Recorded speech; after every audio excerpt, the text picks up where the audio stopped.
और अब खबरें विस्तार से। देश भर से हज यात्रियों के हज के मुकद्दस सफर पर रवाना होने का सिलसिला जारी है। इसी कड़ी में हज यात्रियों का पहला जत्था श्रीनगर से सफर बैतुल्लाह के लिए रवाना हुआ।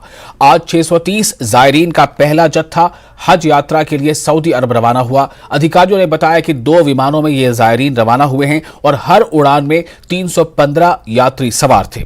उत्साह और दुआओं के बीच आज़मीन हज को उनके परिजनों ने एयरपोर्ट पर आकर नम आंखों से विदा किया। इस दौरान हज यात्री काफी उत्साहित नजर आए। आज़मीन हज को अलविदा कहने के लिए एलजी मनोज सिन्हा और हज कमेटी के अध्यक्ष सफीना बेग यहां मौजूद रहे। इस मौके पर एलजी मनोज सिन्हा ने पवित्र यात्रा शुरू करने वाले तीर्थ यात्रियों को बधाई और शुभकामनाएं दी। हज कमेटी के अध्यक्ष सफीना बेग ने कहा कि जायरीन के लिए सभी इंतजामात किए गए हैं।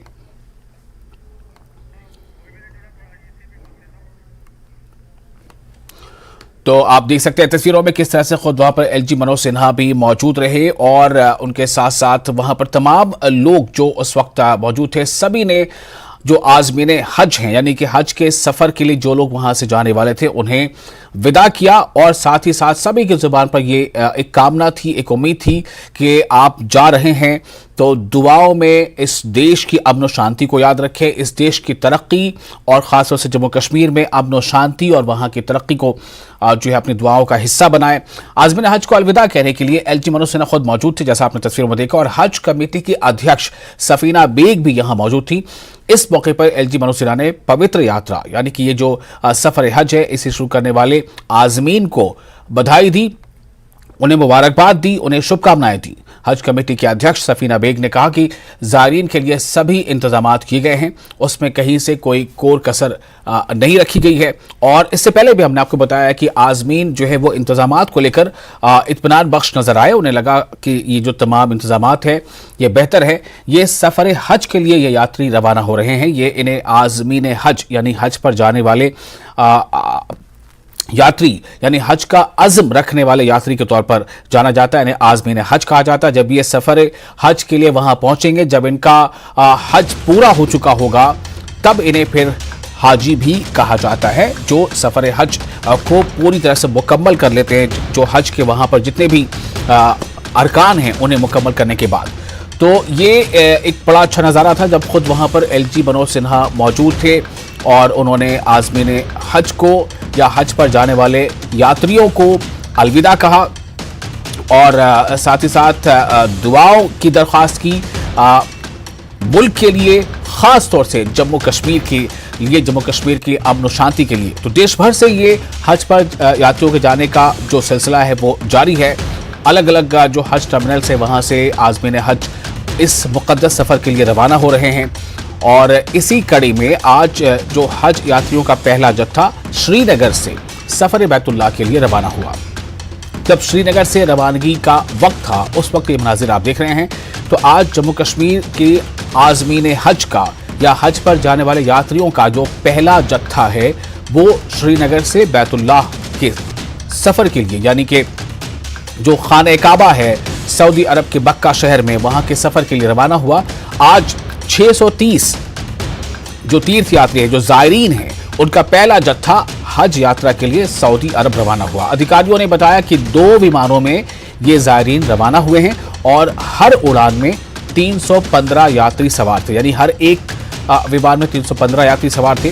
जो कुल आज आज़मीन की जो संख्या है, हज पर जाने वाले यात्रियों की जो संख्या रही है, वो एक विमान में 630 और चूंकि आज 2 विमान यानी 630 जायरीन गए, तो एक विमान में 315 कुल मिलाकर 630 जायरीन का पहला जत्था ये सऊदी अरब में रवाना हुआ। अधिकारियों ने बताया कि 2 विमानों में ये जायरीन रवाना हुए हैं और हर उड़ान में 315 यात्री हज पर जाने वाले यात्री सवार थे।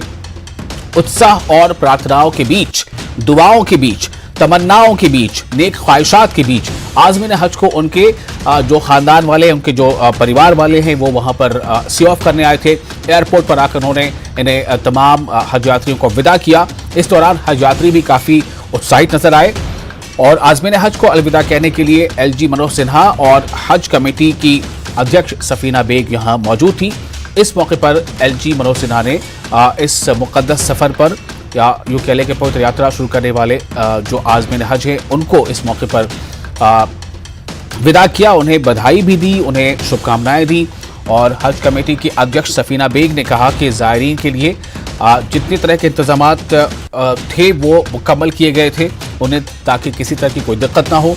तो तमाम इंतजामात किए गए हैं। और ये जो पहला जत्था आज था आज़मीन हज का, 630 आज़मीन हज जो जम्मू कश्मीर यूटी के अलग अलग हिस्सों से है, उनका पहला जत्था आज श्रीनगर से रवाना हुआ।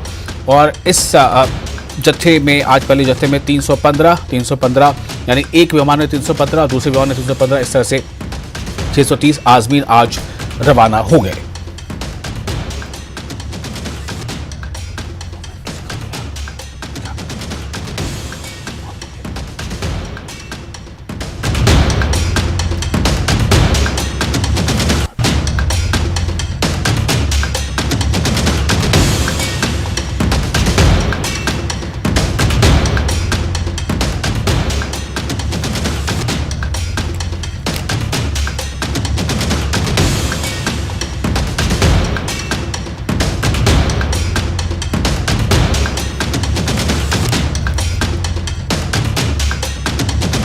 ये तस्वीरें आप देख रहे हैं, ये तस्वीरें उस वक्त की हैं जब श्रीनगर से आज यूटी जम्मू कश्मीर के जो अलग अलग हिस्सों से आज़मीन हज का जो पहला जत्था आज जो रवाना हुआ है, उस पहले जत्थे में कुल 630 यात्री मुक़द्दस सफ़र हज के लिए रवाना हुए। और इन दोनों ये जो 630 कुल यात्री हैं, इन्हें दो विमानों से, एक विमान में 315, दूसरे में 315 आज़मीन को जो है रवाना किया गया। और ये बड़ा ही ख़ास मौका था, बड़ा जज्बाती मौका था। और इस ख़ास मौके पर आज खुद LG मनोज सिन्हा वहाँ मौजूद थे। जम्मू कश्मीर के LG मनोज सिन्हा, उपराज्यपाल मनोज सिन्हा वहाँ मौजूद थे। और उन्होंने आज एक अच्छे माहौल में और तमाम जो यात्री जो हज पर निकले हैं उन्हें रवाना किया। साथ ही साथ दुआओं की दरख्वास्त भी हुई है कि जम्मू कश्मीर के हक़ के लिए, जम्मू कश्मीर में अमन और शांति के लिए, जम्मू कश्मीर में अमन बहाली के लिए, जम्मू कश्मीर में तरक्की जो है उसके विस्तार के लिए, जम्मू कश्मीर में तेज़ रफ्तार तरक्की के लिए और अमन और शांति के साथ तरक्की के लिए जो है वो दुआएं की जाए, ऐसी दरख्वास्त की गई। और ख़ास तौर से जो वहाँ पर सफीना बेग भी चूँकि वहाँ मौजूद थी, जो हज कमेटी की अध्यक्षा हैं, उन्होंने कहा, चेयरपर्सन, उन्होंने कहा कि तमाम तरह की जो इसमें इंतज़ामात की, जहाँ तक बात है ज़ायरीन के इंतज़ामात की, वो मुकम्मल की गई थी और इसलिए किसी तरह की कोई दिक्कत नहीं पेश आई। और इस तरह से जम्मू कश्मीर से आज पहला जत्था 630 आज़मीन हज का सफ़र हज के लिए रवाना हुआ। और ये पूरा का पूरा जत्था जो है वो दो अलग अलग विमानों से रवाना हुआ। एक विमान में 315 और दूसरे विमान में 315 आज़मीन जो है वो रवाना हुए सऊदी अरब के लिए। और ये भी बताया गया कि जो वहाँ के भी जो इंतज़ामात हैं उसकी भी पूरी कोशिश ये है कि वहाँ पर किसी तरह कोई दिक्कत ना आए। तो ये जो आज़मीन हज हैं, सफ़र हज पूरा करेंगे, हज के अरकान पूरा करेंगे, वहाँ पे उन्हें मक्का में रहना होगा, मक्के से फिर मदीना भी वो जाएंगे। इस तरह से इनका जो सफ़र हज है वो पूरा होगा।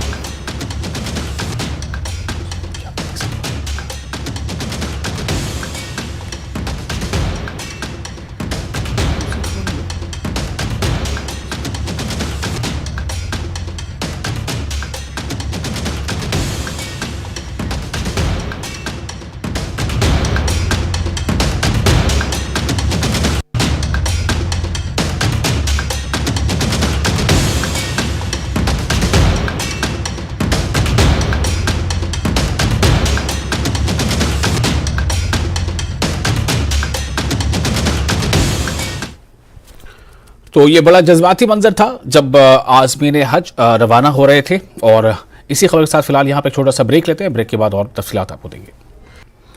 ब्रेक के बाद एक बार फिर आपका स्वागत है न्यूज़ 18 JKLH पर। आप देख रहे हैं 5 का पंच।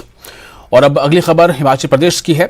आज सीएम सुखविंदर सिंह सुक्खू ने उद्योगपतियों और निवेशकों के साथ एक अहम बैठक की। इस बैठक में आज 29 परियोजनाओं की समीक्षा की गई।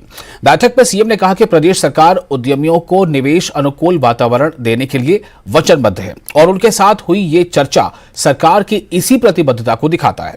सीएम ने कहा कि उद्योगपतियों को किस तरह से सुविधा मिले, इसे लेकर बैठक में चर्चा हुई और प्रदेश सरकार उद्योगपतियों की सुविधा के लिए आने वाले समय में अच्छी नीति लाएगी। सुंदर सिंह ठाकुर जी, ऑनरेबल CPS, नहीं, पॉलिसी में तो हम बदलाव करने जा ही रहे हैं, लेकिन जो अभी हमें इंडस्ट्रियलिस्ट ने जो समस्याएं हमें बताई और अपनी समस्याओं को भी हमने समझा है, कुछ तो हमने डिपार्टमेंट को दिशा निर्देश दे दिए हैं, उसके आधार पर आगे बढ़ा जाए। कुछ हम नई नीति लेकर आ रहे हैं। हमने जो पाया है उसमें सुधार की जरूरत है और उस सुधार को हम करने जा रहे हैं और सबको एक विंडो के तहत लाने जा रहे हैं। काफ़ी सालों से काफ़ी उद्योगपतियों के प्रोजेक्ट अटके पड़े हैं, उनको कैसे सुविधाजनक उद्योगपतियों को सुविधा प्रदान की जाए, इस दृष्टि से हमारी सरकार ने आज विस्तृत चर्चा की है। सभी सरकार के अधिकारी उसमें सम्मिलित थे और इसके बाद जब हम 1 to 1 अभी सब उद्योगपतियों की कुछ और समस्या, उसके लिए अभी एक एक करके उद्योगपति से मिलेंगे। देखिए, मुख्य रूप से लैंड की कमी है हमारे पास और कुछ 118 की परमिशंस की समस्या है, कई जगह पानी की समस्या है, कई जगह बिजली की समस्या है। इन सब दृष्टिकोण से हमारी सरकार ने फैसला किया है। कई जगह ऑपरेशंस में दिक्कत आ रही है, तो सब चीज़ों को देखकर हमने उद्योगपतियों की सुविधा के लिए हम चर्चा कर रहे हैं और उद्योगपतियों को हम सुविधा देंगे भी। तो इस दृष्टिकोण से आज काफ़ी चीज़ें हमारी भी आई ओपनर्स थी, जिसमें हमने गौर किया है और हम इस पर आने वाले समय में एक अच्छी नीति लेकर, सुविधाजनक नीति लेकर उद्योगपतियों के लेकर आएंगे। और इस खबर पर ज्यादा जानकारी के लिए हमारे साथ जुड़ चुके हैं हमारे संवाददाता रणवीर। लगातार प्रयास जो है, ऐसा लगता है कि वो इस बात को लेकर है कि हिमाचल में जैसे भी हो यहाँ की इकोनॉमी को जो है एक बूस्ट मिले। और आज की जो मीटिंग थी वो किस मायनों में खास थी, हमें ये बताइए। और वो भी एक सवाल यहाँ पर ये भी है कि ऐसे तमाम मामलों में खुद ये देखा जाता है कि सीएम खुद आकर जो मीडिया से बात करते हैं, तो ये क्या दर्शाता है? जी हाँ, बिल्कुल। देखिए, आज ये जो बिजनेस मीट है, अभी जो ये मीट है, ये 2 दिन की होनी है। कल मुख्यमंत्री का किन्नौर दौरा है, परसों भी ये जो मीट है, ये जो समीक्षा बैठक है, वो परसों भी जारी रहेगी। देखिए, बड़ी बात इसमें ये है कि अभी ये जो बैठक है वो खत्म नहीं हुई है, अभी ये चल रही है। अभी जो है 1 to 1 जो निवेशक है उनसे बात की जा रही है। देखिए, यहाँ आज की जो समीक्षा बैठक की अगर हम बात करें, जो बिजनेस मीट है, ये उन निवेशकों को बुलाया गया है जिनमें पूर्व के समय जो MOU साइन हो गए थे। और बड़ी बात इसमें है, ये सभी 50 करोड़ से ज्यादा की परियोजना है। उसमें जो आज का और परसों का मिलाकर कुल 79 प्रोजेक्ट है, जिनकी जो निवेश हिमाचल में आना इनके जरिए वो जो है 31,000 करोड़ तक का है।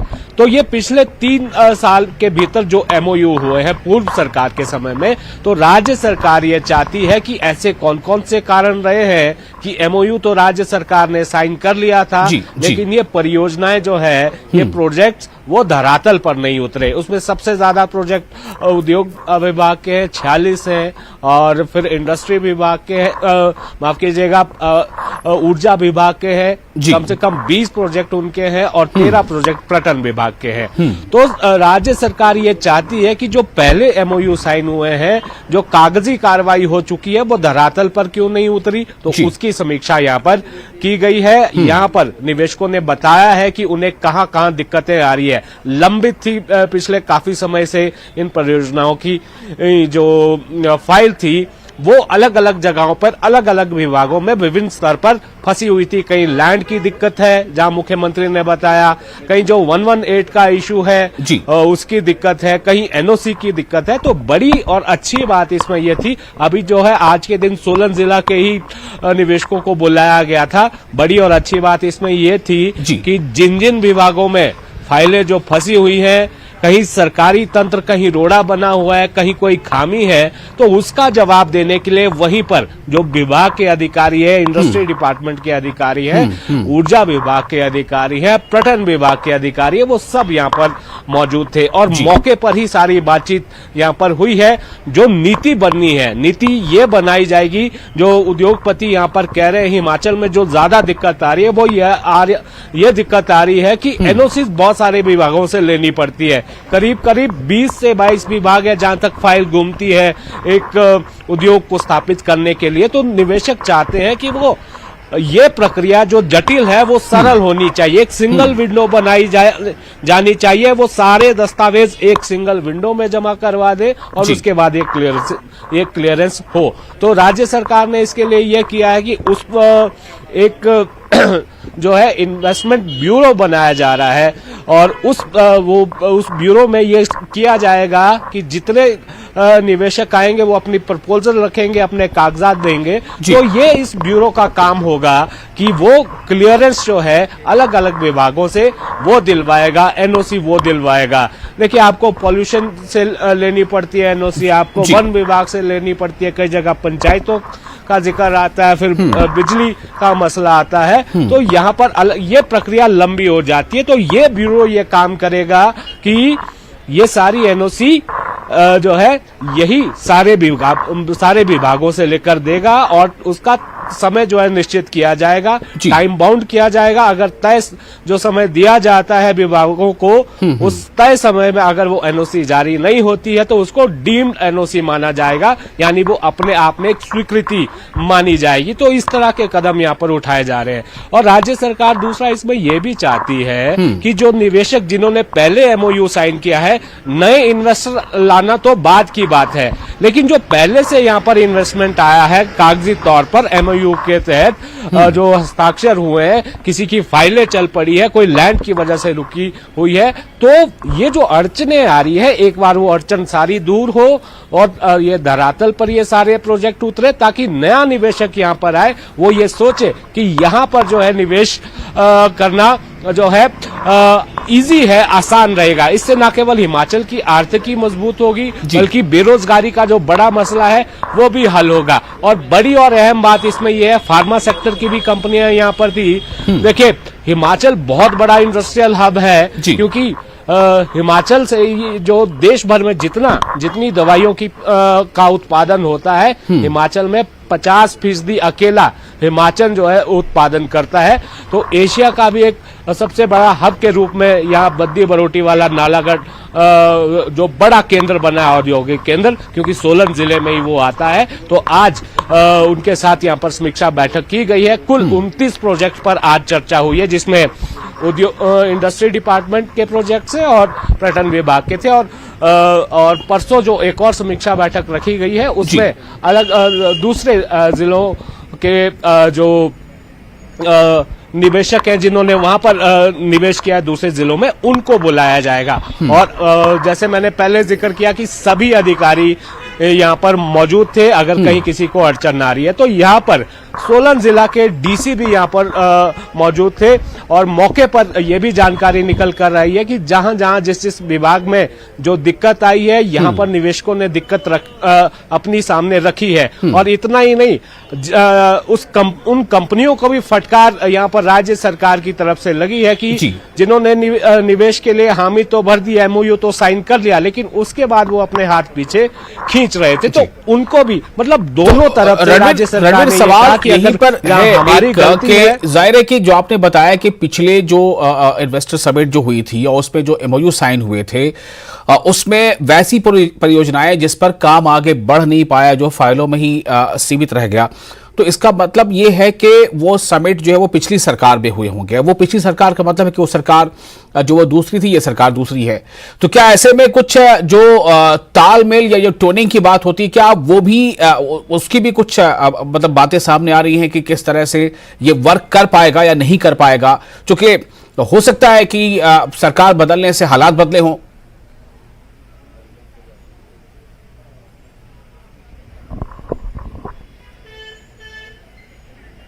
रणवीर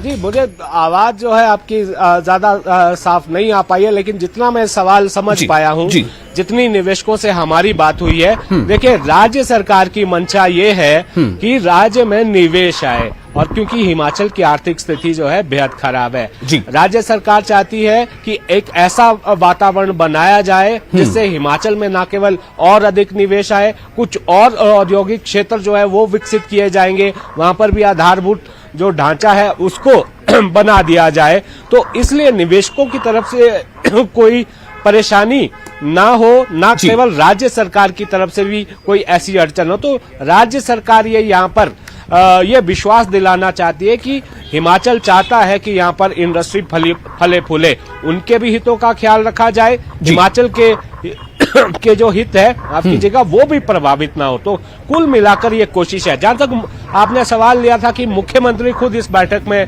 मौजूद थे, देखिए बहुत सारे ऐसे विभाग हैं जो मुख्यमंत्री के पास ही हैं। हाँ। और राज्य के मुखिया होने के नाते मुख्यमंत्री का भी दायित्व बनता है कि वो एक भरोसा निवेशकों को दिलवाए कि जिस तरह की परेशानी यहाँ पर हो रही है, खासकर लैंड को लेकर एक इशू आता है जो हिमाचल में जो 118 का इशू है कि कोई बाहरी जो है हिमाचल में जमीन खरीद नहीं सकता है 118 के तहत, और उसको लीज पर भी अगर कोई जमीन लेनी है इंडस्ट्रियल पर्पज के लिए तो उसकी प्रक्रिया भी काफी जटिल है। और लैंड की जहां तक बात आती है तो राज्य सरकार ये भरोसा दे रही है निवेशकों को कि एक तो ये ब्यूरो बनाया जा रहा है, इन्वेस्टमेंट ब्यूरो, और दूसरा एक लैंड बैंक जो है राज्य सरकार जो है तैयार करेगी कि जो औद्योगिक क्षेत्र अब नया विकसित किया जाएगा, जहां जो कंडीशन है उद्योगों के विकसित होने की, वहां पर एक लैंड बैंक। बिल्कुल, तो ये लैंड बैंक भी हो, लेकिन सबसे बड़ी बात जो आपने शुरू में कही कि सिंगल विंडो के तहत जितनी भी फॉर्मेलिटीज है वो पूरी हो, जितने भी एनओसीज हैं वो मिले, ताकि जो इन्वेस्टर्स हैं उन्हें उसमें आसानी हो। और खुद सीएम कह रहे हैं कि निवेश अनुकूल परिस्थितियां और नीतियां बनाई जाएंगी। देखना होगा कि इस पर कितना और काम होता है और कितना ये रंग लाती है। बहुत शुक्रिया आपका रणवीर इस पर बातचीत के लिए। और इस वक्त एक और अहम खबर आपको हम दे रहे हैं, और खबर आपको ये बता दें कि जो इस वक्त आप देख रहे हैं स्क्रीन पर, खबर ये है कि बारामूला में जो है ये बड़ी खबर है, पुलिस ने अफीम की खेती को नष्ट किया है। 3.2 कनाल भूमि पर जो ये खेती हो रही थी बारामूला से, ये बड़ी खबर है। बारामूला में पुलिस ने अफीम की खेती को नष्ट किया है और 3.2 कनाल भूमि पर अफीम की खेती को नष्ट किया गया है।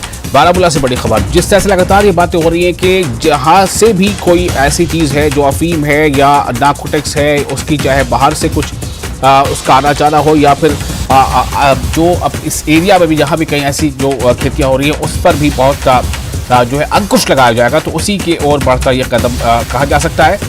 मुनीर हमारे साथ फोन लाइन पर जुड़ चुके हैं ज्यादा जानकारी के साथ। मुनीर, ये क्या है इसकी और तफसीलात? देखिए विशाल, जिस तरह पुलिस जो ड्रग ऑपरेशन चला रहे हैं, और इसी सिलसिले में जो पुलिस ने आज पटन और मुख्तलिफ जगहों पे उन्होंने ये कार्रवाई की है, और जो पॉपी की जो काश्त है लोगों ने उसकी कल्टीवेशन की है और उसको तबाह कर दिया गया है। और इसी तरह जो क्रीरी है और चकसरी पटन है, इसी तरह जो एसडीपीओ पटन और एसएचओ पटन जो है उनकी निगरानी में ये कार्रवाई हुई है। और काफी तादाद में जो करीबन 4 कनाल पर मुश्तमिल पटन में ये कल्टीवेशन जो हुई है और उसको तबाह कर दिया गया है, क्योंकि अफीम जो है इसी से हासिल की जाती है। और दूसरा जो इसका भूसा है और उसको भी एज नशे के तौर पे इस्तेमाल किया जा रहा है। तो पुलिस कुल मिला के हर रोज इस कार्रवाई में लगे रहते हैं, और जहाँ पे भी उन्हें इत्तला मौसूल होती है कि कई जगहों पे इस तरह की काश्त हो रही है, तो पुलिस फौरन कार्रवाई करते हुए उस काश्त को तबाह करते हैं। और साथ साथ पुलिस और इंतजामिया ने बाकायदा तौर पे गाँव में जो सरपंच है, पंचायती नुमाइंदे हैं, उनको आगाह कर दिया गया है कि वो भी लोगों को आगाह करे कि इसकी काश्त ना करे और जो गलत तरीके से इस्तेमाल की जा रही है।